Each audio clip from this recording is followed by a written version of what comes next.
Welcome to Let's Go Racing on NBC Sports Philadelphia. I'm Dani Gibson, and I'm here with Dick Jerardi. Lots of racing from our home track here at Parx. Top handicappers take on the Stephen Foster, and a fast PA Bred crosses the border to run at Woodbine. Plus part 3 of our 5-part series with Smarty Jones. All these stories and more on today's show. But we've had a lot of action right here at Parx. We have indeed, Dani, and there was a race where I picked a race last week. There was 2 Jamie Ness horses in here, and I thought I had picked the wrong one. What happened here? But you picked the right one. We're taking a look back at Monday's 8th race for fillies and mares going a mile and 70 yards. Big pot to $52,000. You liked Mia Tosca, the second choice. I did. It's 7-2 off the $25,000 claim, but look, respectfully, it was 2-5 also for Jamie Ness, and had all the numbers. I mean, just all the numbers. Horse 10 for 28 lifetime. But Dani, sometimes these races set up a little differently than you had envisioned, and that's exactly what happened here. And here's Jessica with the call. And it's still Dancing on My Own, urged along under Francisco Martinez. 23 flat for the opening quarter. Dancing on My Own respectfully continues to keep her company right outside her flank in second. Then back to Mia Tosca, the chestnut. She's improving her position. She's gaining into third, followed by Mary Q at the back, and Dancing on My Own heads down the backstretch. She has not done it unpressured. Respectfully continues to put the pressure on. There's less than a half mile left to go. Dancing on My Own, 47-1 for the half. Respectfully inching a little bit closer, but Dancing on My Own maintaining that lead. Mia Tosca continues on in third, and Mary Q, she's in fourth, and respectfully, she's now gotten the cue. She's up to confront Dancing on My Own as they make their way through the far turn. She sticks her nose in front. Dancing on My Own tries to counter. All the while, Mia Tosca looms on the outside. She's in third and gaining. Mary Q still fourth. 3 across the track on the inside. Dancing on My Own in between horses respectfully, and Mia Tosca with the momentum as they make their way around the far turn. The top of the stretch, Mia Tosca respectfully and Dancing My Own still in a battle, but Mia Tosca's all by herself down the center of the track. Mary Q's making up some ground. There's a 16th left to go, and Mia Tosca down the center of the track under Ruben Silvera. She's going to get the win. Well, respectfully had a pressured pace, but Mia Tosca, the beauty queen, as me and her old groom Sean used to call her, she got the win and really set up nice for Ruben. 3.5 to 1. Thank you. You're all welcome out there. Good selection by our man DJ. Well, let's get right into the 9th race. This is from Monday as well. An option claiming $16,000. $50,000 purse if you were in for that $16,000 tag. This did come off the turf, a mile and 16th, but Chololian is our favorite for Jamie Ness. Yeah, 5-2. Jamie Ness on another insane roll. He's closing on 200 wins on the year already as we're in July. Jamie is over 170. Look out. The Ness Express. Well, Kingsville is our second choice, and what a cool horse he is as well. 9-year-old and still firing for our man Cheeto.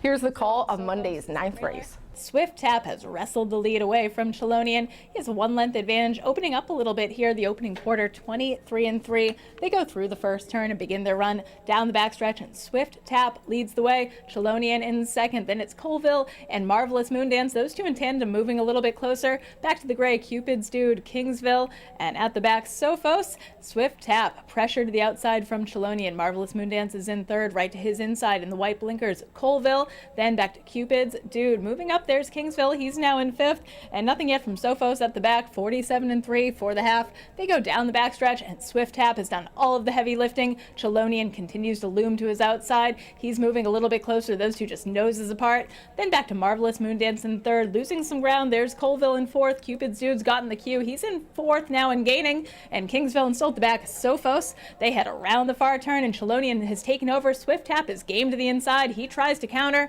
There's less than a quarter mile left to go. Cholonian has the lead. Swift Tap countering back at him on the outside. Marvelous Moondance grinding away, and Swift Tap has taken back the lead. Cholonian, those two just noses apart down the center of the track. Marvelous Moondance as well as Cupid's Dude. Cholonian now has the lead again. It has been a ding-dong battle. Cholonian now opening up with a 16th left to go, giving chase. Sophos making a big run from off the pace, trying to reel in Cholonian. Cholonian looking for the wire. Sophos with one last try, and Cholonian gets the win. And Chololian gets the win, and that actually means turtle, I was told by Jamie Jamie Ness. He said, what a bad name, but nice horse. Jamie actually liked him more on the turf, but he said he runs on both surfaces and pretty nice on a gun runner. Yeah, always in contention. Danny, I love this horse that have enough speed to get position and ends up wearing down. Wins by a half. This horse costs $300,000 at the sales. Hasn't turned out to be that kind of horse, but still a pretty neat horse, closing on $200,000 in earnings. Well, and he was claimed out of this race for $16,000, so he goes to a new barn. So we'll have to be on the lookout and see what he does next. Absolutely. Well, we're going to go to our first break, but we have a lot more coming up from Parx Racing, and we have part 3 of the 5-part series. Our man Smarty Jones closing in on his 20th anniversary, all coming up after this break. We were going into that race with a horse that stood a chance of winning, but we also know how many ways a horse can lose a race.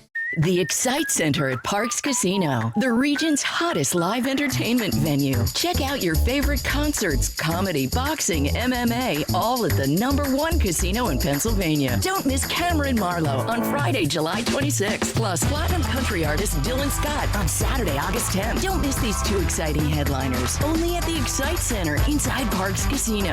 Parx Casino, this is how you win. This is how you win. Tickets on sale now. The question a lot of people are asking themselves these days is, do I buy new or do I buy pre-owned? Here's what I'll tell you. New car inventories are still low and new car prices are still high. However, with the certified pre-owned Nissan at Chapman Nissan, we have a huge selection and you can save thousands over new. Plus a 7-year, 100,000-mile limited powertrain warranty, roadside assistance, 1-year prepaid maintenance, and so much more. And not for nothing. Can you really tell the difference? I can't. Did you know the Pennsylvania horse racing industry provides health care and pensions for thousands of workers who in turn spend their income supporting local communities? And we do it with 0 tax dollars while creating tens of thousands of jobs.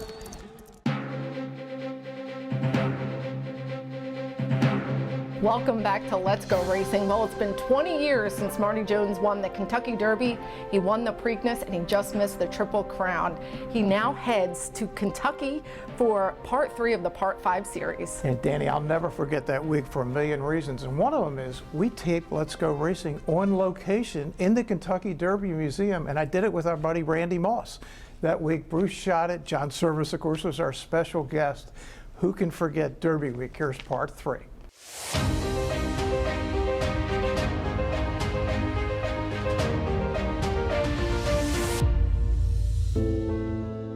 My husband, he was very sick at that time. He was on oxygen around the clock, and nobody will ever know the struggle it was for him to get there to the Derby. It was very emotional. There was a lot going on. At the time, Churchill was doing a lot of rebuilding, a lot of remodeling. I just didn't want to go in there. I didn't feel comfortable going in there with all that. So we went to Keeneland. And the first week we were there, I could tell he just wasn't the same horse. He wasn't training great. And I was like, man, what's going on? And we had gotten some rain one morning and we sent him to the training track instead of the main track. And he trained lights out. And I was like, okay, all right, so he just doesn't like this racetrack. So we got him out of there, we took him to Churchill, and his next breeze, he breezed unbelievable. As we got closer and closer to the Derby, oh my gosh, the butterflies had become eagles. The excitement was unbelievable. We were going into that race with a horse that stood a chance of winning, but we also know how many ways a horse can lose a race. A wet, late afternoon and evening here. It's like a sloppy race coming in. You know, I started thinking, man, they might cancel this race. I mean, it was bad. The tents were blowing down. I would have rather seen a fast track, to be honest with you. But my biggest concern really for him, I was a little worried about the crowd and how he was going to handle it. Marty! Go, don't clap, don't clap. Don't do that. And on the way over, just watching the way he was acting and everything, I thought, he's got his game face on. He's coming to play. Bill, good luck to you, my friend. Once in a lifetime, bud. I was so glad that he got to see all of that. We were in the horse racing business because of him. Whatever happens, buddy, we had a hell of a John. And they're off in the Kentucky Derby. Coming out of the gate, running through the stretch the first time, there was some jostling going on, and it looked like at one time 2 horses just sandwiched him and lifted him up off the ground. And Stu hung in there and maintained his position and subsequently got through the first turn in a really good spot. Smarty Jones is a stalking second as they approach the far turn. I watched Stewart throw a cross at him and I saw him dig in. I remember I had my binoculars up and I'm looking behind him to see what's running. And the couple horses that were making the move, Tap It, and another horse kind of started to flatten out. And I thought, you know, man, we're gonna get this done. And then the rest was history. And Smarty Jones is rose to the lead by journeyman jockey Stuart Elliott, and they have taken the lead away from Lionheart. And here is the first undefeated winner of the Kentucky Derby since Seattle Slow in 1977. Smarty Jones has done it. It was such a thrill. That was the best medicine for him. The excitement, the thrill of seeing our homebred run and win. You know, it was something I always dreamt about. For some reason, I always felt like I was going to win the Kentucky Derby. I don't know why. And it wasn't, you know, going into the race with all the people that were on board and all the media, I didn't feel any pressure.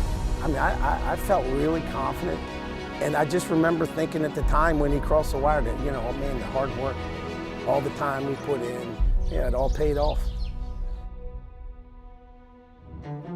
We were very naive. You know, everybody's like, you know, were you going to go to the Preakness?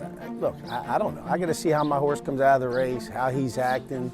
Putting into words those feelings and those emotions, you just can't describe. Well, memories you will never forget. Yeah, it was a special time, certainly in the history of this racetrack, and obviously for John Service, the Chapman, Stuart Elliott, all the people we all came to know, and everybody got to know him that spring. And as we've talked about, Danny, on the show each week, there's a push now to get Smarty Jones into the Hall of Fame. It's led by Bob Hutt, president of the PTHA.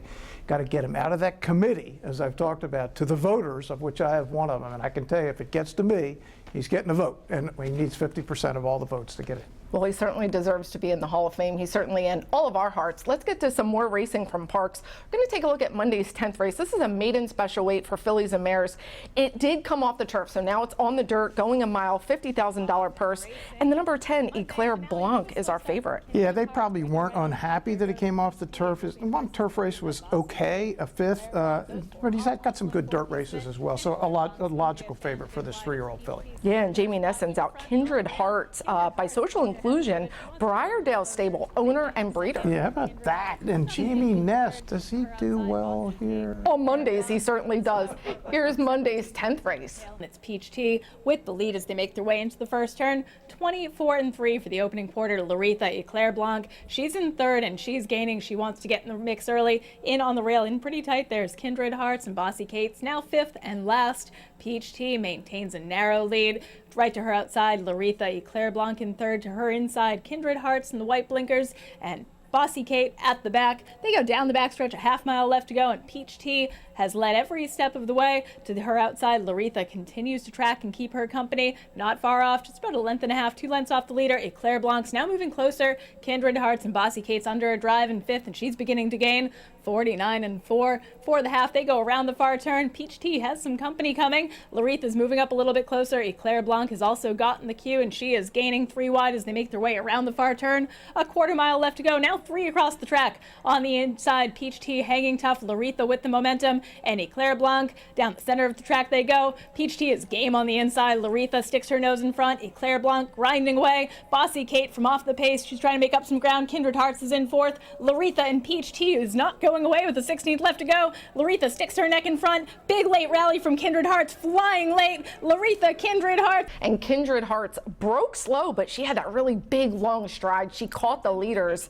And of course, my Bossy Kate was in there. She'll go back to the turf where she prefers. Yeah, it was nice to see Joe and Basie in the winner's circle. Not that Joe hasn't won a lot of races here. Now he's teaming up with Jamie Ness. That's a powerhouse effort right there. And that was Jamie's 3rd win in a row with all the big purses. He took the 8th, 9th, and 10th. We all talked about that. So that was a good day for the Ness team. Yeah, no question. A lot of good days for the Ness team. Well, let's get to some national races. We're going out to Churchill Downs. This is the Grade 1, $1 million Stephen Foster Stakes and mile and 1/8. Some really good handicappers in here. First Mission's our favorite. Yeah, 4 to 5. Now this horse, when he runs good, which is every time but one, he runs really well. And there's a thought that he could be the best older horse in the country. But the one time when he came up in Grade 1, he was awful in the Pegasus, and I loved him that day. And he couldn't have run any worse. So we'll see how he does today. Well, let's talk about Disarm, another son of Gunrunner. We talked about Chelonian earlier. This is a son of Gunrunner for Steve Asmussen. Yeah, graduate of last year's Triple Crown races, was a really good second behind Arcangelo and the Travers.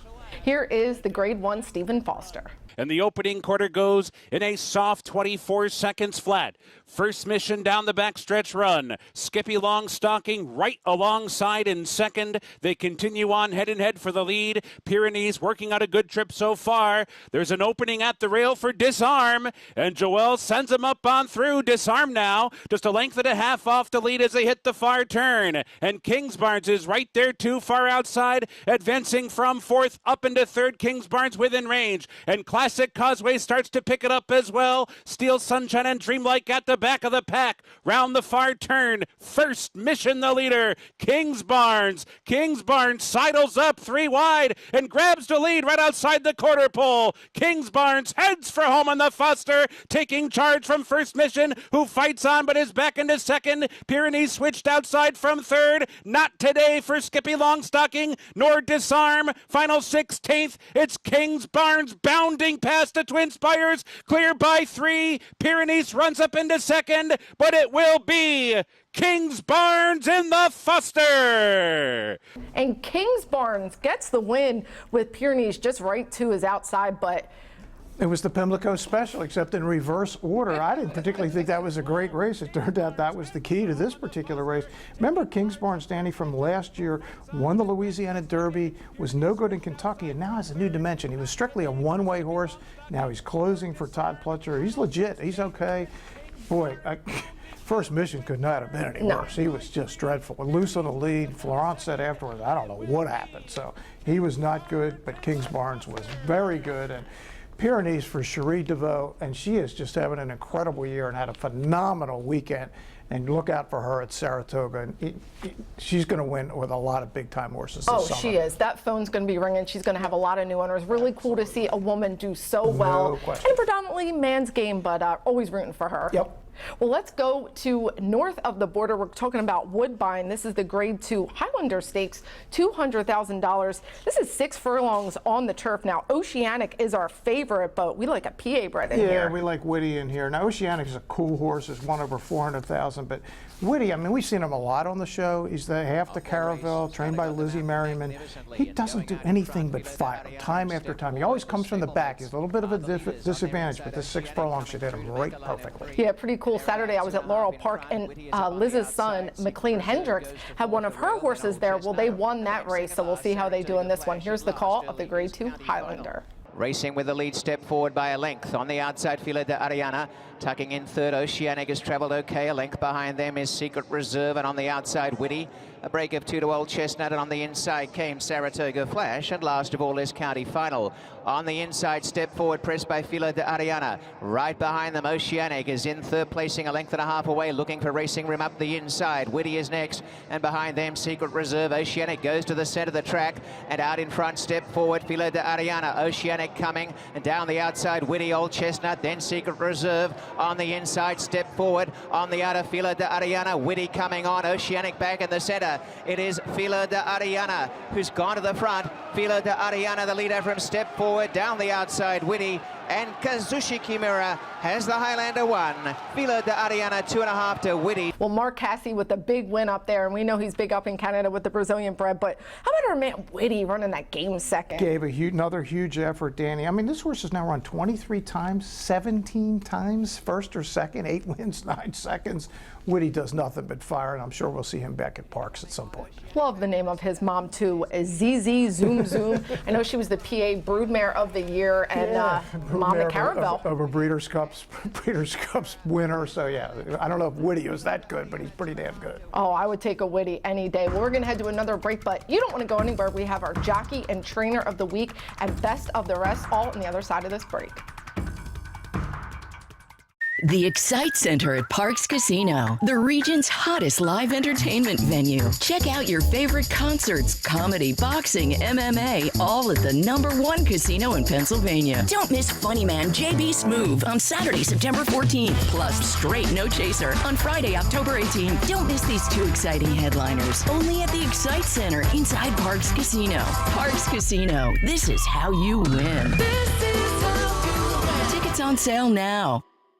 Turning for Home is a nonprofit that has provided for over 4,000 former racehorses with a safe retirement. These brave warriors do so much for the fans, and we want to make sure they're taken care of. It's a group effort by all the owners and the trainers, and we've helped so many horses. Responding to the need of a better system that addressed the uncertain future for the retirement of the equine population at Parx Racing, the PTHA rallied horsemen to support the program. It's awesome. I mean, these are the things that we deal with every day that put us into the game and make the game great. Without the horses, we have nothing. Turning for Home became the first on-track retirement program at a year-round racetrack.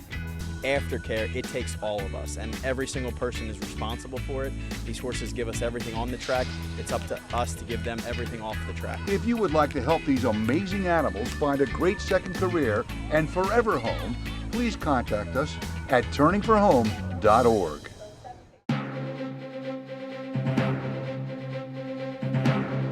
Welcome back to Let's Go Racing. Well, Dick, it is time for our Jockey of the Week, sponsored by NovaCare. Congratulations to our Jockey of the Week, Gene Aguilar. He had an incredible week with 3 wins on Monday. Tuesday, he rode a 30-1 shot home to win. Congratulations, Gene Aguilar, our Jockey of the Week, sponsored by NovaCare, the power of physical therapy. Now we turn our attention to our Trainer of the Week. The PTHA proudly partners with the Tunnel to Towers Foundation. Congratulations, trainer Jamie Ness, our Trainer of the Week. He had an incredible 3-win Monday, winning races 8, 9, and 10. He continues to dominate in our standings. The PTHA proudly partners with the Tunnel to Towers Foundation to bring our Trainer of the Week, Jamie Ness. We have another Turning for Home family photo to share with you. Crush and Rock with his adopter Jordan just said he's the kindest soul. They've done a lot together in the last 9 years, mainly eventing. He loves doing the cross country and he loves going for gallops and swimming at the beach. Nice. And he's got a puppy dog personality, and Jordan, they are best friends. Wouldn't trade him for anything in the whole world. Good for you, Jordan. Did you say he was the son of Real Quiet? Yeah. We were just telling some Real Quiet stories here. Some really cool ones, too. Well, let's get to best of the rest. We're going to head to Churchill Downs for the $300,000 Hanchin Stakes. This is that 1-turn mile, and we've been talking about Cherie DeVoe and Callie Ostro out there with Flavian Pratt. Yeah, she had a weekend, and you team her up with Flavian Pratt, and look out. This is the son of Upstart, and he's going to roll right on by late. Cherie DeVoe, maybe the hottest trainer out there right now, and look out for her at Saratoga starting very soon. Yeah, and I just love Tumba Rumba making that run. What a cool horse. Was never going to get there, but still really cool. Louisiana bred. Gotta love it. Well, let's get to this week's PTHA Trophy Race of the Week. We're talking about Tuesday's 3rd race. It's a maiden special weight, too. $50,000 purse going to 6 furlongs. And watch out, because Paco's on a favorite cage match. Really handsome son of Gormley. Yeah, on paper, this is a 1-horse race. Those horses, all the numbers coming down from New York for Rob Atras. Wins pretty convincingly at 1-5. Never in doubt. And who do we have here? Addison's Dream for our man Eddie Coletti and Uptown Charlie Brown coming up for second at 8-1. Yeah, we did catch up with our winning jockey Paco Lopez on his win. All right, Paco, you just rode cage match. Easy win there. What about when the horses were coming to you? Did you get worried or no?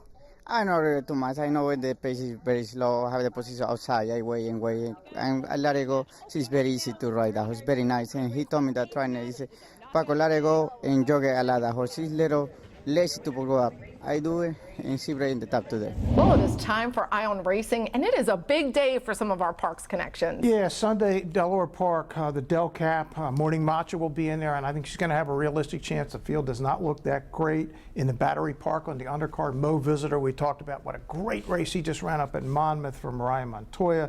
How about this out at Prairie Meadows on the Iowa Derby card? We got Mission First, a really hot 2-year-old for Bobby Ann Hawthorne in the $100,000 Prairie Gold Juvenile, and I think he's got got a chance, got a real chance in that race. Also, the Indiana Derby today. Our good friend Trish Bowman will be overseeing the situation out at Horseshoe, Indianapolis. Oh, really cool. We got to all root for Mission First because the owner, Joe Viviani, sending everybody out. He paid for everybody. Good luck. Such a good guy. We're all going to be rooting for him. Beautiful Des Moines, the capital of Iowa. Dick knows the spots out there. We're going to go to our final break, but this is where we're going to make you some money, so stick around. The Excite Center at Parx Casino, the region's hottest live entertainment venue. Check out your favorite concerts, comedy, boxing, MMA, all at the #1 casino in Pennsylvania. Don't miss the hilarious Steve Trevino on Saturday, November 23rd, plus funny lady Kathleen Madigan on Saturday, December 7th. Don't miss these two exciting headliners, only at the Excite Center inside Parx Casino. Parx Casino, this is how you win. This is how you win. Tickets on sale now. The PA Horse Breeders Association has a remarkable story to tell. North America's most lucrative awards program also produces Grade 1 winners year after year. Of all the great PA breds, none is more well-known, more iconic than Smarty Jones. We salute Smarty on the 20th anniversary of his wins in the first 2 jewels of the 2004 Triple Crown, at the time becoming only the 3rd ever undefeated Preakness champ. The Pennsylvania Thoroughbred Horsemen's Association is the advocate for Parx Racing's horsemen and has worked hard to secure better lives for the hundreds of trainers and their families that work in the thoroughbred racing industry. Our horsemen benefit from medical coverage, trainer pension plans, and increased purses. Thanks to these horsemen, racing at Parx is the very best, providing entertainment for you and the entire family. The Pennsylvania Horsemen are proud to be part of the community and introduce a new generation of fans to the sport of kings.